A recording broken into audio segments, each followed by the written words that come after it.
Shema Kolenu Adonai. There's so much despair in the world right now. Do you hear us calling? Can you see us drowning down here? Friends, my grandfather, Rudolf Wittenberg, died when I was 10 years old. He was a poet, an accomplished pianist, a therapist, always an imposing man to my little girl eyes, bald, intense, distant. He was my mysterious grandfather in New York, not someone I knew well or understood, but I loved him nonetheless. My clearest memory of him is when we were visiting one year, and he took me on a walk in the cold. I wanted to know if it would snow, and he told me that yes, it would. How do you know? I asked. And he replied that he had talked to the weatherman and requested snow for his granddaughter. I didn't believe him until just a few moments later, when snow came down from the sky as if on command.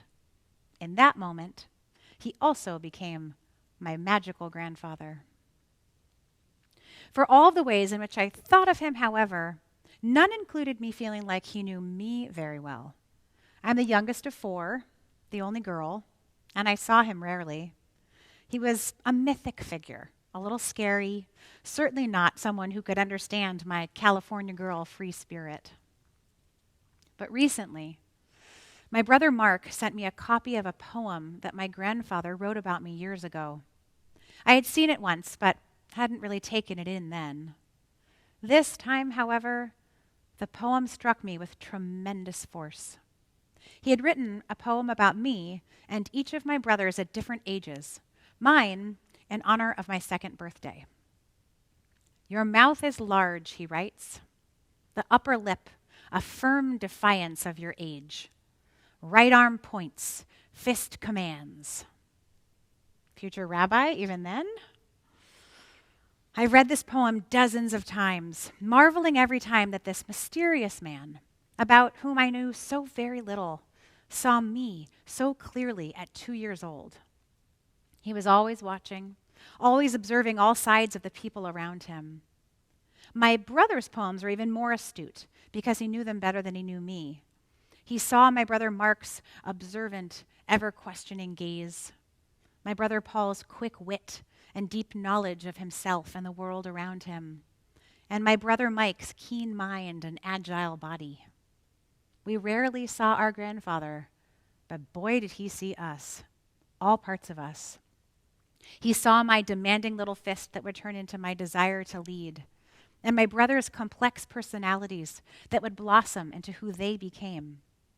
He saw us completely even then.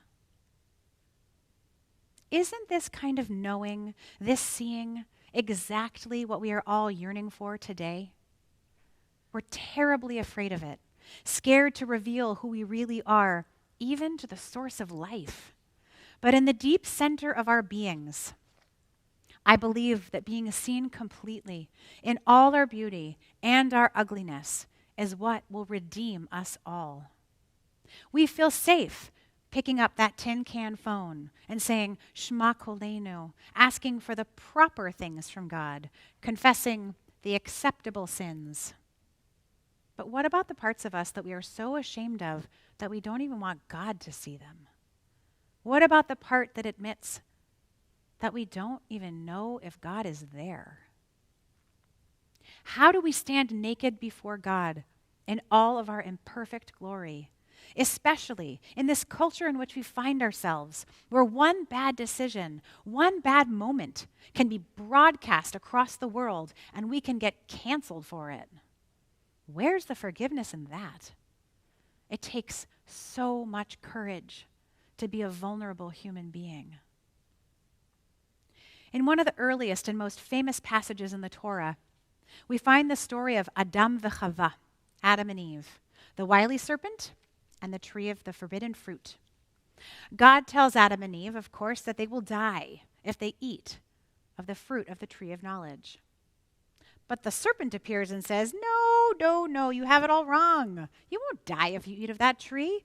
God forbade you to eat of it because God knows that once you do, Your eyes will be opened, and you will be like divine beings who know good and bad.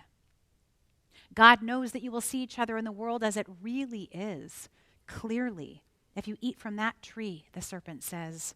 And of course, after they've tasted its delicious nectar, they realize that they are naked, and they rush to cover their bodies, to cover up their newfound vision and clarity. And now, along comes God looking for them. So what do Adam and Chava do? They hide from God. Ayeka, God asks, where are you? What happened to you? I heard the sound of you in the garden, and I was afraid because I was naked, so I hid, Adam replies. To which God answers with a famous verse of Torah, Mi higidlecha ki erom ata. Who told you that you were naked? Did you eat from the forbidden tree? Most years when I study this passage, I focus on the rebellious response of the humans, who naturally and inevitably eat from the one tree that they're supposed to avoid. Or my attention is drawn to their inability to take responsibility for their actions. She made me do it. It was the serpent's fault. But today, on Yom Kippur, I want to focus on that moment of hiding, that moment of shame, when they sew fig leaves to wear as clothing because their eyes are opened to the fullness of their humanity and they can no longer stand to be naked in front of each other or God. Rashi, the great Rashi, as always, has a fascinating take on the question that God asks, Mi higidlecha, who told you? Rashi says, Mi higidlecha, me'ayin lecha lada'at, ma boshet yesh be'omed erom. From where do you know that there is shame in standing naked? What shame is there in me, God, your creator, seeing you naked? Somehow, Rashi says, we learned in that moment that the fullness of our humanity is shameful, is something to hide, and that we must cover up our shame, our boshet, by clothing ourselves, by covering up the parts that are too scary to see the light of day. And with what do we cover up our boshet? With levush, with clothing. Did you catch that beautiful Hebrew connection? Shame, boshet, shares a root with the word for clothing, levush. My God, Hebrew is a beautiful language. But that's not what we're here to do today, friends. We're not here to cover up our shame and our guilt and our darkness, to punish ourselves as God did that day and kick ourselves out of Eden. No. We're here to shine a bright light upon all of who we are so that we can be free. Freedom is the goal today. Freedom achieved by baring our souls and saying, this is me. It has been me from the time I was born, and I refuse to allow my inner critic, my inner voice of shame, to say that only my shiny parts deserve to be seen. In author Glennon Doyle's memoir, Untamed, she reveals the lifetime that she spent trying to be someone she was not, trying to cover up who she really is in an attempt to be who she thought she was supposed to be. I spent years with my head in a toilet trying to be light, she says. I drank myself numb for a decade trying to be pleasant. I've held my tongue so hard I tasted blood trying to be gentle. I spent thousands on potions and poisons trying to be youthful. I have denied myself for decades trying to be pure. What would happen if we all just listened to our inner wisdom and broke down our walls and tried to be who we are actually meant to be? If you're a parent, then you know how clearly you saw your children from the time they were tiny, how you were able to love them completely, even the impossible parts. We spend our whole lives trying to get back to that place of acceptance, and so few of us ever make it there because it's so hard to offer that compassion to ourselves. I saw this over and over again in the 80 personal confessions that I received from you this week. 80 expressions of pain and guilt and regret that we will share tomorrow morning. We are so hard on ourselves. We see this desire for acceptance, this yearning all over the Torah. Jacob, when he's wrestling with a divine being, refuses to give up, not until he wins, but until he's blessed. In fact, he doesn't even win the fight. He gets permanently injured in his dark night of the soul, but he won't give up until the divine being blesses him, blesses all of him, even his injured parts. And what does he name the place after the night is over? Peniel, meaning I have seen a divine being, panim el panim, face to face, and yet my life has been spared. Or in Exodus 25 and Parshat Truma, when God is giving the Israelites instructions on where to place the two cherubim on top of the ark. You might assume that they should be placed with their eyes lifting up to the heavens, up to God, or out to the congregation. But no, the cherubim are meant to face one another. Ufnehem ish el achiv, the Torah says, and each cherub should face his brother. And what will happen there, in between the two cherubs looking into each other's faces? V'dibarti itcha me'al hakaporet, mibein shnei hakruvim. There I will meet with you, God says. It turns out that God lives deep within us, even in our most hidden places. The Torah affirms for us over and over again that the path to true union, to freedom with God or with another being, is through seeing the other, panim el panim, face to face.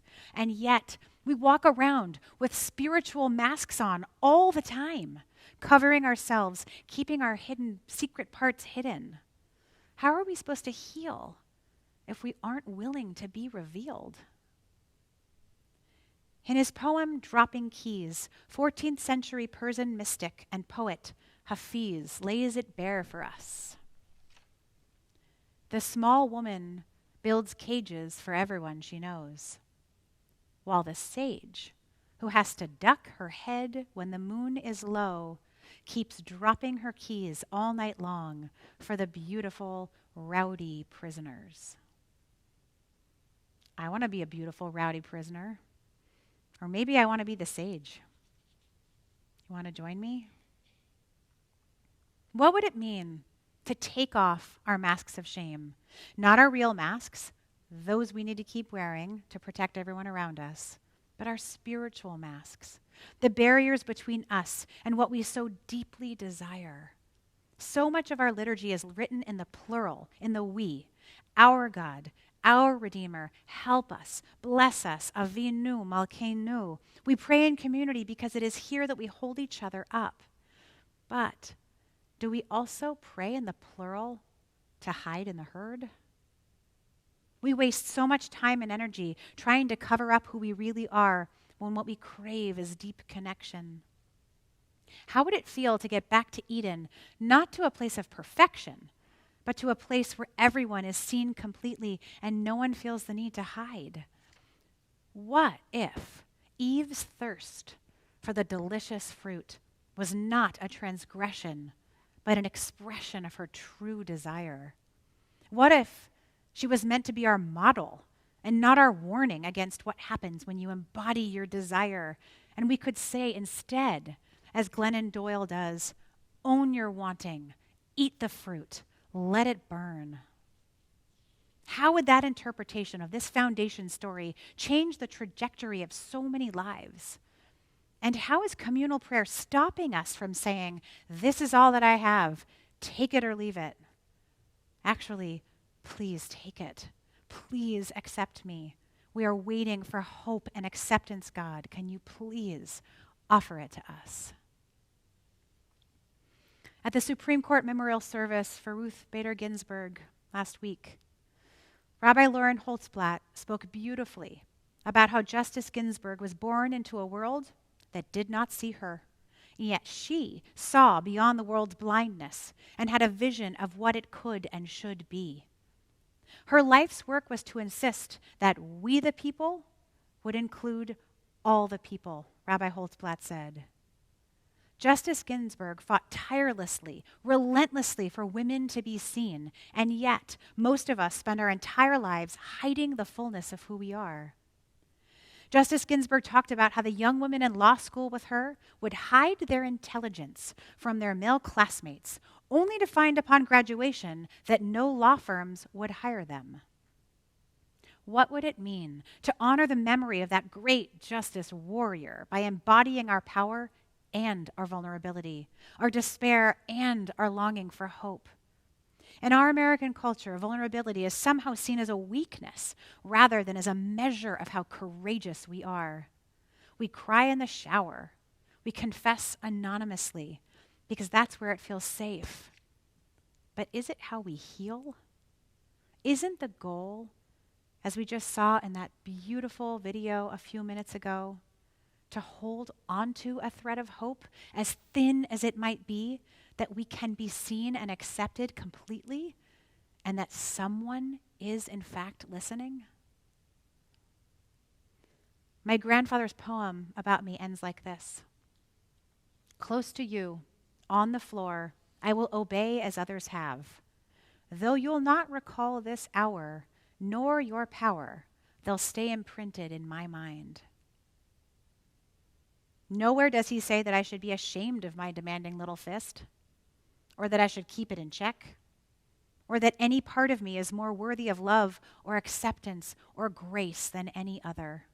He just sees me fully, and it is in that fullness, in that messy middle in each of us, where God resides.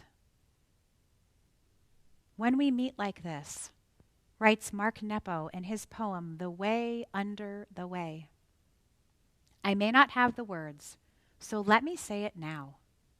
Nothing compares to the sensation of being alive in the company of another.